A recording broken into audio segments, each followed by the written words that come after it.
Olivier Vial, président de l'Union nationale interuniversitaire depuis 2009, association composée d'une dizaine de milliers d'étudiants, de lycéens et de professeurs. Cette association combat dans le cadre de l'enseignement public l'amélioration des pratiques éducatives et œuvre pour une qualité de l'enseignement et pour une transmission des connaissances au plus grand nombre. Olivier Vial est donc aussi fondateur du CERU, un think tank qui réfléchit activement, consciencieusement sur l'éducation. Il est également fondateur de l'Observatoire des programmes scolaires et il va donc nous parler des ravages qu'entraînent les récentes réformes sur l'éducation, sur nos élèves. Merci Olivier Vial, on peut l'applaudir.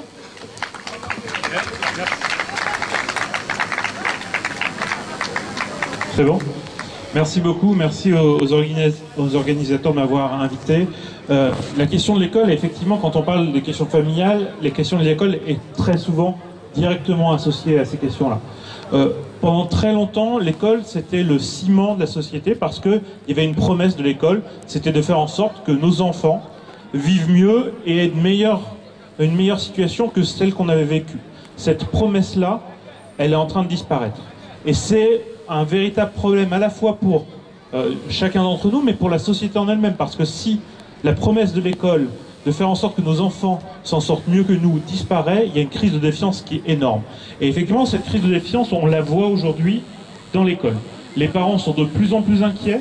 Ils sont inquiets parce que c'est quelque chose qui leur demande beaucoup d'attention, qui leur demande souvent de sacrifices énormes, puisqu'il faut savoir que, par exemple, le budget de l'éducation nationale aujourd'hui, c'est un peu plus de 84 milliards d'euros. Ça veut dire que c'est 2000 euros par contribuable. 2000 euros par contribuable. Et les familles ne s'en sortent pas correctement et celles qui le peuvent vont continuer à investir, en plus des impôts qu'elles payent, dans du soutien scolaire, dans des choses comme ça. C'est 2 milliards d'euros de plus pour essayer de sauver ces enfants parce qu'on se rend bien compte que l'école ne répond plus à ce problème-là. Cette défiance-là, elle est objective. Parce qu'il faut savoir qu'effectivement, on a des résultats de l'école aujourd'hui qui sont réellement inquiétants. 10% des élèves qui sortent aujourd'hui du système scolaire, à 17 ans, ne maîtrisent pas la lecture. 10%. C'est 77 000 jeunes qui, chaque année, sont condamnés à l'échec. Parce que dans la société actuelle, quand on ne maîtrise pas la lecture, c'est l'échec assuré. 77 000 jeunes, 30% de ces jeunes, 30% c'est encore plus, c'est 3 fois plus, maîtrisent très mal, ont des bases faibles et peuvent la perdre s'ils ne pratiquent pas suffisamment.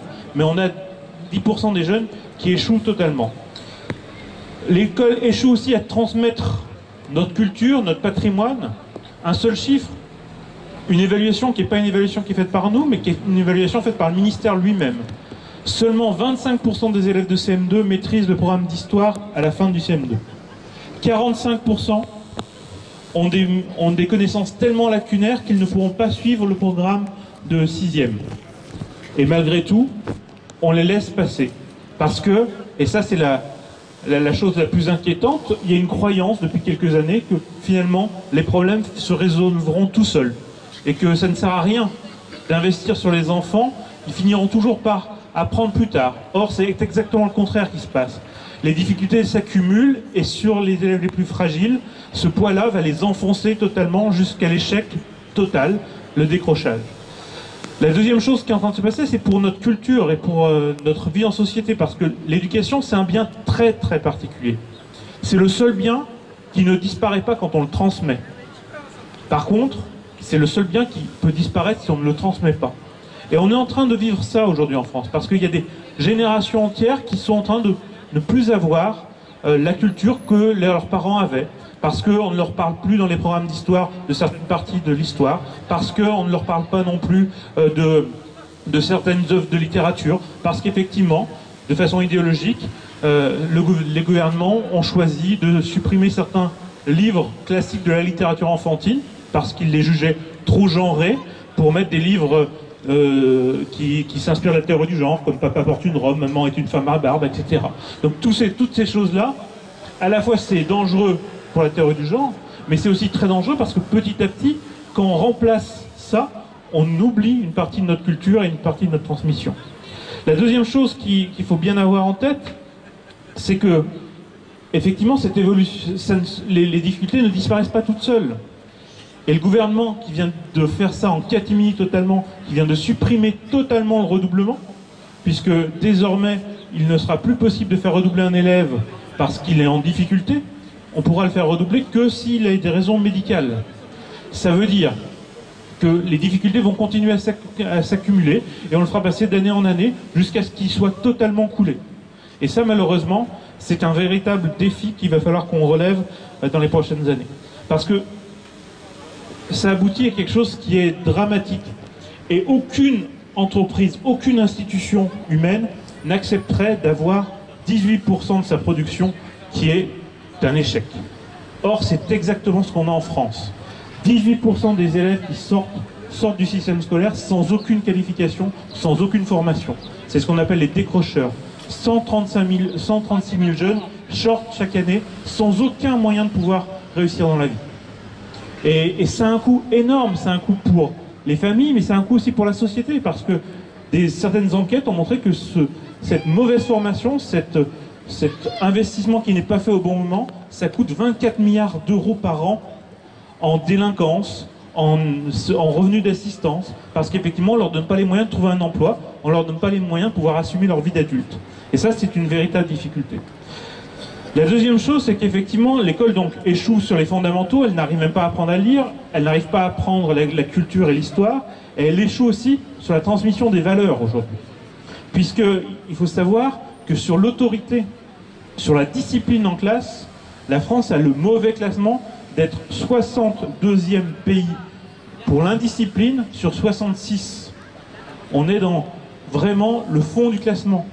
C'est énorme parce que c'est un coût très important. C'est un coût pour la qualité des études. Il faut savoir qu'en moyenne, 16 minutes par heure de cours sont consacrées exclusivement à rétablir le silence. C'est une moyenne. Dans certaines classes, dans certains établissements, le coefficient peut être multiplié par 4, ce qui fait qu'on a cette fois-ci plus que 10 minutes de cours réellement, dans le meilleur des cas. Et ça a un coût, parce que forcément c'est des heures gâchées, et c'est forcément pour les élèves autant de temps qu'ils n'auront pas pour apprendre et pour se sortir de la situation de difficulté dans laquelle ils sont. Et là, quand on regarde les statistiques, il y a quelque chose qui est encore peut-être plus inquiétant, au niveau notamment de l'inversion des valeurs.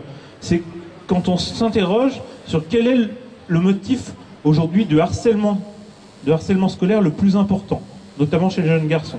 Il faut savoir qu'un des motifs qui monte le plus ces dernières années, c'est le fait d'être un bon élève en classe et de bien se conduire en classe. Si vous êtes un bon élève, si vous vous conduisez bien, eh bien vous allez être moqué par les élèves et il y a une véritable, finalement, inversion des valeurs. Comment on s'en sort dans un pays quand celui qui travaille, celui qui fait des efforts se retrouve mis de côté? Quand celui qui essaie de s'en sortir, on ne l'aide pas, on l'enfonce. Eh bien c'est exactement ce qui est en train de se passer. Un exemple de ce que fait la ministre aujourd'hui, c'est qu'on a un pays où on avait des bourses pour les élèves méritants. On a diminué ces bourses, on a même essayé de les supprimer. Et dans le même temps, on met en place une prime pour les élèves qui ne vont plus en cours. On met une prime de 1 000 € pour les élèves qui sont absents à l'école et qui vont pour les inciter à revenir à l'école. C'est totalement mettre le monde en dessous. Il faut effectivement revenir à une école qui permet de mettre en place des valeurs. Dernière chose, pour être assez concret, on est dans une situation où tout n'est pas perdu. Malheureusement, il y a une vieille expression française qu'on entendait souvent. On disait que le poisson pourrit toujours par la tête. C'est exactement ce qui est en train de se passer avec le ministère de l'Éducation nationale. Tout ce qui est mauvais vient d'en haut. Heureusement, il y a une résistance des enseignants très forte. Dans certains milieux, aujourd'hui, des jeunes enseignants essayent de continuer à utiliser les bonnes méthodes de lecture, à faire en sorte d'enseigner l'histoire, à faire en sorte de faire partager leur amour pour leur matière. Mais malheureusement, ce n'est pas du tout ce qui est proposé par le ministère de l'Éducation nationale. C'est une conséquence. C'est qu'aujourd'hui, les enseignants sont de moins en moins nombreux. Et donc, on recrute des enseignants de moins en moins bons parce qu'il y a de moins en moins de candidats.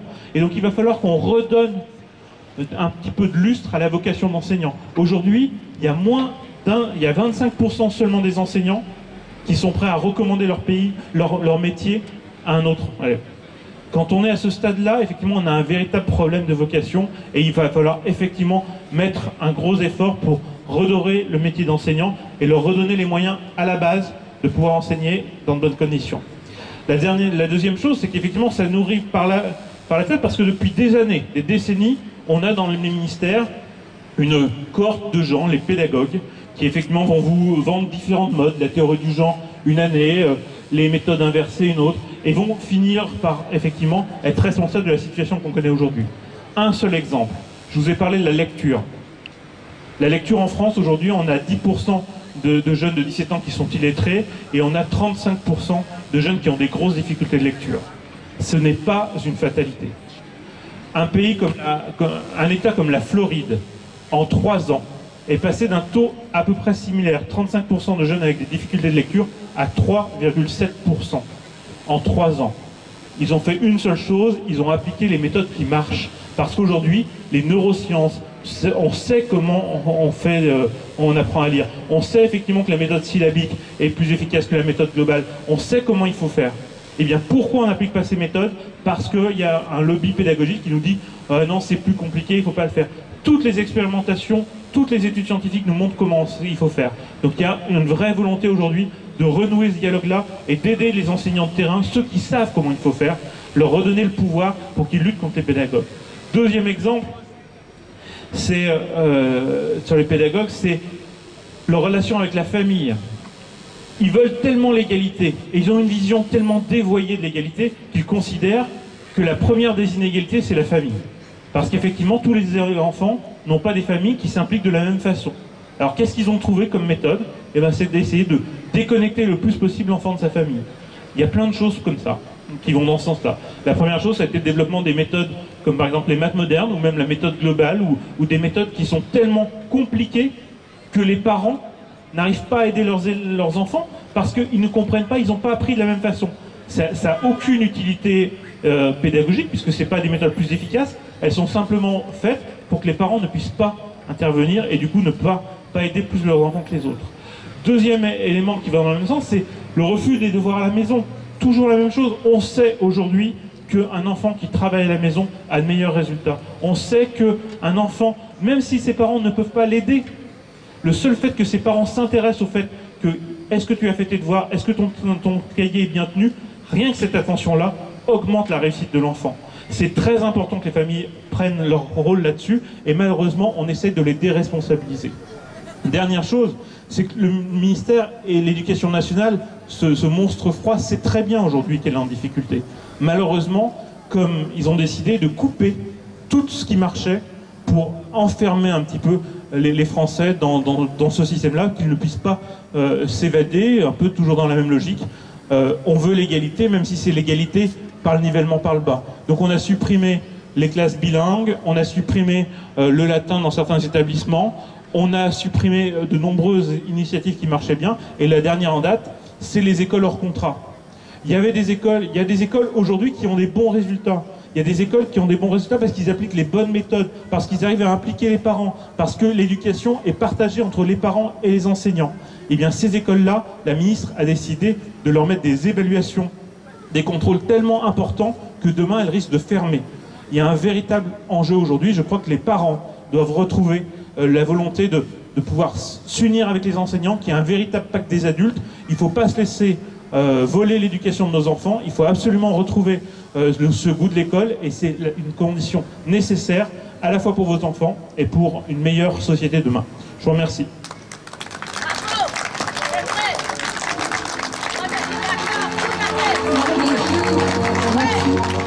Merci Olivier Vial, vous avez raison, le nivellement par le bas, effectivement, nous le constatons malheureusement chaque jour dans nos écoles en Seine-Saint-Denis. Le dernier rapport nous a rappelé que notre système éducatif était en train de se déliter encore un peu plus, et que de surcroît il discriminait. C'est malheureusement dans nos banlieues, pas seulement dans nos banlieues, que nous voyons les résultats catastrophiques de ces réformes qui se sont succédées. Merci pour votre intervention, merci pour cet éclairage. On peut encore vous applaudir une fois.